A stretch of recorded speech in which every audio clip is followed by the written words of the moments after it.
ये प्रिज्म द्वारा प्रकाश के अपवर्तन के सूत्र का निगमन करते हैं, ये डेरिवेशन पढ़ते हैं।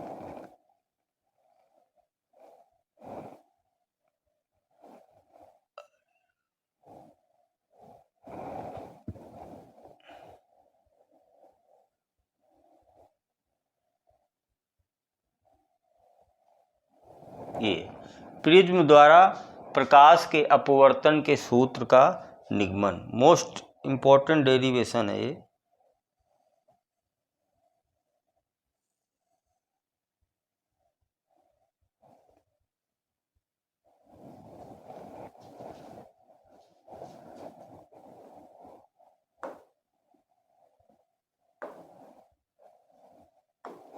ये आपका प्रिज्म है, इसका नाम देते हैं ए, बी और सी, ये प्रिज्म है। तो प्रिज्म द्वारा प्रकाश के अपवर्तन का सूत्र पढ़ना है, प्रकाश के अपवर्तन का सूत्र। तो इस प्रिज्म में कोई प्रकाश की किरण मान लेते हैं ये आपतित होती है, इसका नाम P और इस बिंदु का नाम देंगे हम Q। तो प्रिज्म के पृष्ठ AB पर आपतित होती है, तो इस बिंदु में हम एक अभिलंब खींचते हैं, ये इस तरीके, इसका नाम देते हैं M। अब प्रकाश की किरण अभिलंब के साथ कोण क्या बनाएगी, आपतन कोण I। अब ये किरण क्या करती है, वायु से कहाँ जा रही, कांच में, तो अभिलंब की ओर झुकेगी, और कितना झुकेगी कि आधार की क्या हो जा रही है, समांतर हो जा रही है ये। तो अपवर्तन कोण क्या होगा इसका, जो अभिलंब से कोण ये हो जाएगा अपवर्तन कोण R। अब ये किरण QR पृष्ठ AC के बिंदु R पर आपतित होती है, तो इस पृष्ठ पर भी एक हम अभिलंब खींचेंगे, जिसका नाम दे देते हैं हम N। अब ये किरण इस पृष्ठ पर किस कोण पर आपतित हो रही, तो इसी कोण पर आपतित होगी, मान लेते हैं R डैश। अब ये किरण QR वायु में जाएगी, तो अभिलंब कांच से वायु में जा रही, सघन से विरण में जाएगी, तो अभिलंब से दूर हटेगी, ऐसे आर्यस दिशा में चली जाएगी। तो ये कोण क्या होगा, मान लेते हैं I डैश। ये तो एक त्रिभुज ABC है, इसमें एक PQ किरण पृष्ठ AB के बिंदु Q पर क्या हो रही है, आपतित हो रही है। ABC एक प्रिज्म है जिसमें एक प्रकाश की किरण PQ पृष्ठ AB पर बिंदु Q पर आपतित हो रही है। इस बिंदु पे हमने अभिलंब खींच लिया, तो आपतित किरण अभिलंब के साथ क्या कोण बना रही, I। अब ये किरण वायु से कांच में जाएगी, तो अभिलंब की ओर क्या हो जाएगी, झुक जाएगी, अर्थात आधार के BC की क्या हो जा रही, समांतर। तो ये अभिलंब के साथ ये कौन सा कोण होगा, अपवर्तन कोण R होगा। अब ये किरण आगे बढ़ती है और पृष्ठ AC के बिंदु R पर आपतित होती है, तो आपतित होती है, तो यहाँ से R कोण है, तो ये R ही कोण में, अब इस पृष्ठ पर, इस बिंदु पर, इस पृष्ठ पर आपतन कोण क्या होगा, R डैश।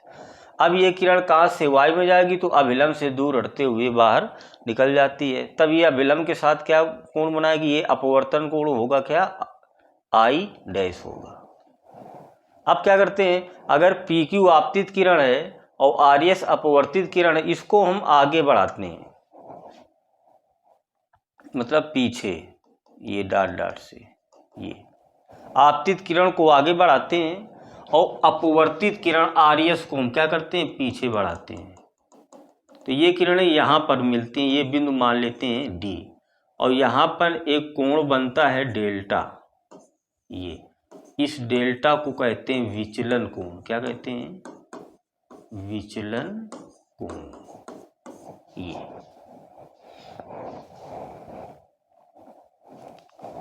अब देखते हैं,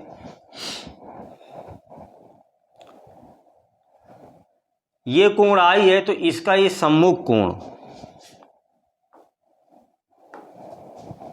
I का सम्मुख कोण ये भी क्या होगा, आई। ये आई डैश है तो इसका सम्मुख कोण यहाँ से ये भी कितना होगा, आई डैश होगा ये। तो यहाँ पर हम सिद्ध करते हैं कि त्रिभुज एक लेते हैं, कौन सा, डी क्यू आर में, त्रिभुज डी क्यू आर में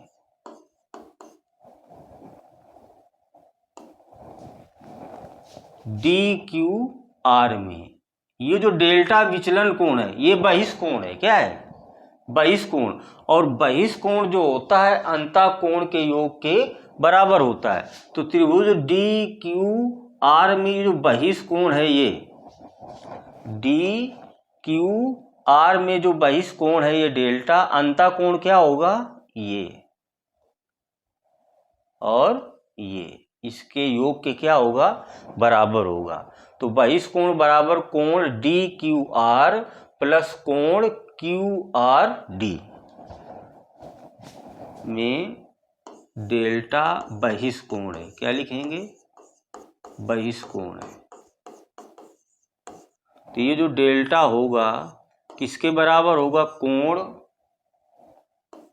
डी क्यू आर प्लस कोण क्यू आर डी के। यानी जो ये डेल्टा है डी क्यू आर ये वाला और क्यू आर डी ये वाला, इनके कोण के योग के क्या है, बराबर है। तो हम ये कोण निकालते हैं। ये तो ये आई है तो ये सम्मुख कोण क्या है, ये भी आई होगा। तो इस यहाँ से यहाँ तक आई है, इसका सम्मुख है।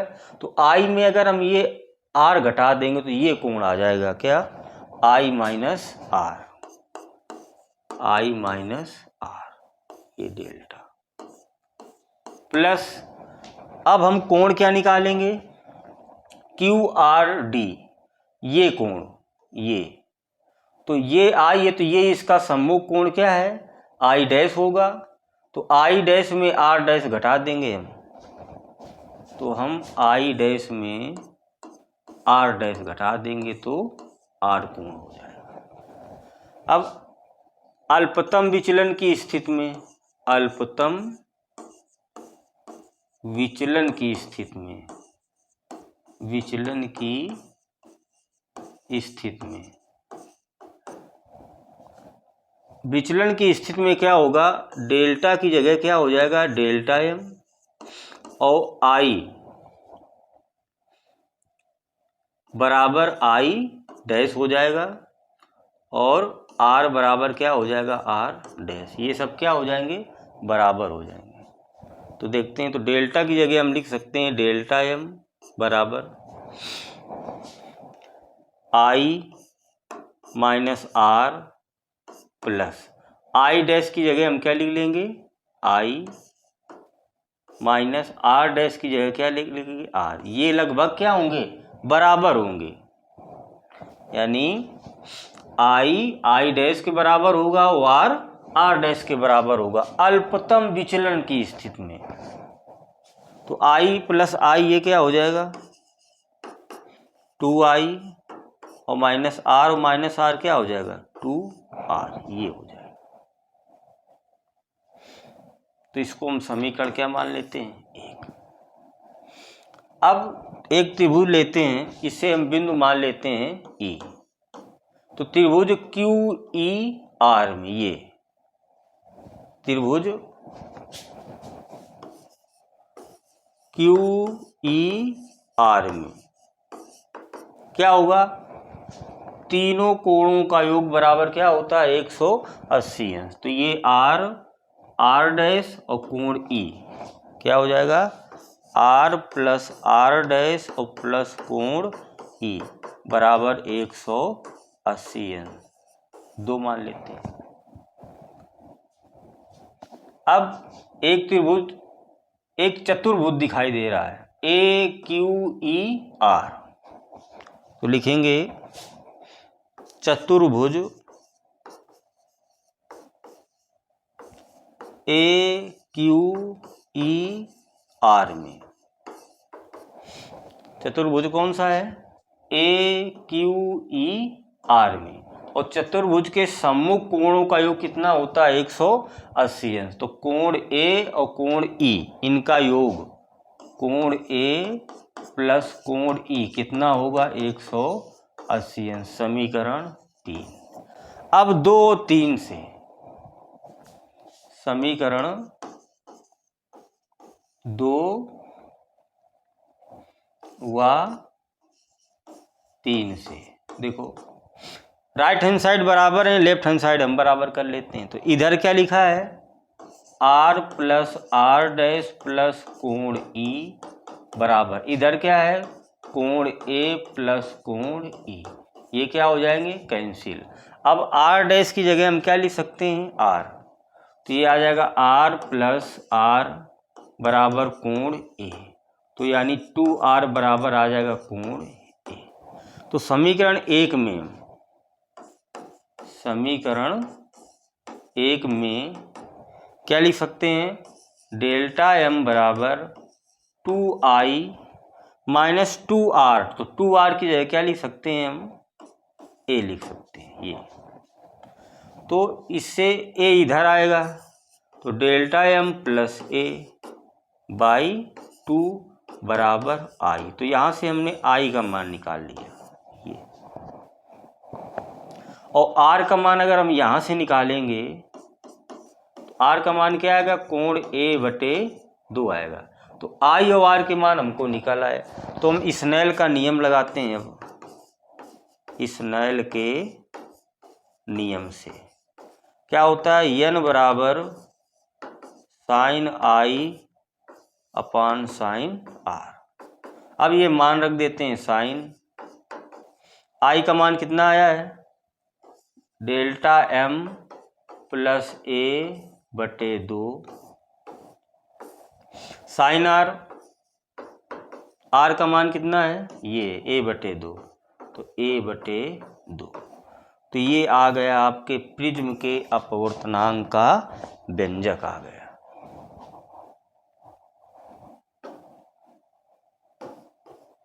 क्या आया है n बराबर sine delta m plus a by 2 और पूरक बटे साइन a बाई 2, ये से 2 के आ गया प्रिज्म के अपवर्तनांक का व्यंजक। ये है आपकी आपतित किरण और ये है अपवर्तित किरण। आपतित किरण को आगे बढ़ाते हैं और अपवर्तित किरण को पीछे बढ़ाते हैं, तो ये जो बिंदु है यहाँ पर जो कोण है, इस कोण को क्या कहते हैं विचलन कोण कहते हैं। कि जब प्रिज्म में आपतित किरण को आगे बढ़ाते हैं और अपवर्तित किरण को पीछे बढ़ाते हैं, तो दोनों किरणें जिस बिंदु पर मिलती हैं उस बिंदु पर बने कोण को विचलन कोण कहते हैं। नोट क्या है इसमें कि अगर आपका प्रिज्म है ये और इस प्रिज्म का अपवर्तनांक μ2 और बाहर माध्यम का अपवर्तनांक क्या है μ1 है, या n1 n2 मान लेते हैं, और ये दोनों अपवर्तनांक क्या हैं बराबर। प्रिज्म का अपवर्तनांक और बाहर के माध्यम का अपवर्तनांक क्या है बराबर। जब ऐसी कंडीशन आती है, तो ऐसी कंडीशन में जब कोई प्रकाश किरण आपतित होती है तो वो बिना विचलित हुए सीधे निकल जाती है। ये जब प्रिज्म का अपवर्तनांक और बाहर वाले माध्यम का अपवर्तनांक क्या हो बराबर हो, तो उस प्रिज्म में कोई किरण आपतित होती है तो वो बिना विचलित हुए सीधे निकल जाती है। और यदि ये जो प्रिज्म है, ये पृष्ठ ये वाला और ये दोनों पृष्ठ कैसे हो समांतर हो, और प्रिज्म का अपवर्तनांक बाहर के माध्यम के अपवर्तनांक के क्या हो बराबर हो, तो ये अपवर्तक पृष्ठ हैं ये वाले और ये दोनों पृष्ठ अगर कैसे हो जाएं समांतर हों और इस प्रिज्म का अपवर्तनांक बाहर के माध्यम के अपवर्तनांक से क्या हो बड़ा हो, तो जब कोई ऐसी स्थिति में प्रकाश की किरण आपतित होती है तो अपवर्तित होती है, तो ये क्या हो जाती हैं समांतर होती है। समांतर हो जाती हैं। ऐसी कंडीशन में कोई प्रकाश की किरण अगर आपतित होगी तो जब दूसरे तरफ जाएंगी, अपवर्तन होगा, तो वो अपवर्तित किरण और आपतित ये दोनों क्या हो जाती हैं, समांतर हो जाती हैं। तो इस स्थिति में ये जो प्रिज्म होता है एक समतल कांच की प्लेट की तरह व्यवहार करता है। जब दोनों पृष्ठ एक ऐसे होते हैं, समांतर होते हैं, तो जब कोई प्रकाश की किरण आपतित होती है तो अपवर्तन के बाद वो दोनों आपतित और अपवर्तित किरणें क्या हो जाती हैं, समांतर हो जाती हैं। तब ये आपका जो क्या होगा, प्रिज्म होगा, वो एक समतल कांच की प्लेट की तरह व्यवहार करेगा। अब इसमें पढ़ते हैं आपतन कोण तथा विचलन कोण के बीच वक्र।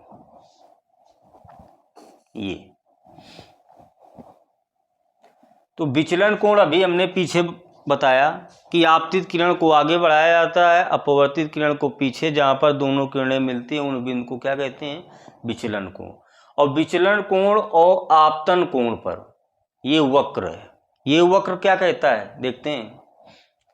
जब हम इस बिंदु पर विचलन कोण डेल्टा है और आपतन कोण क्या है, I1 है।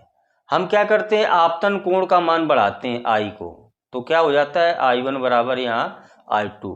जब आपतन कोण का मान बढ़ाते हैं तो ये जो विचलन कोण है ये कम होने लगता है।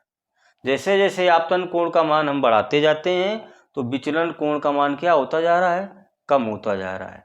एक ऐसी स्थिति आती है कि वो जो विचलन कोण है वो न्यूनतम हो जाता है। तो इस न्यूनतम विचलन कोण जो डेल्टा एम है इसे क्या कहते हैं, न्यूनतम विचलन कोण कहते हैं।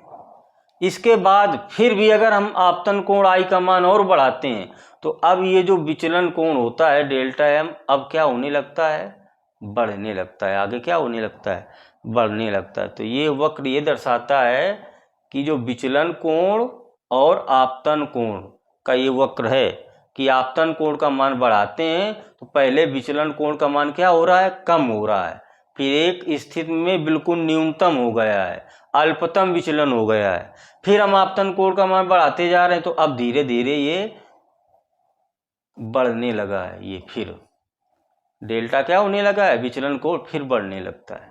तो ये है आपतन और विचलन कोण का वक्र।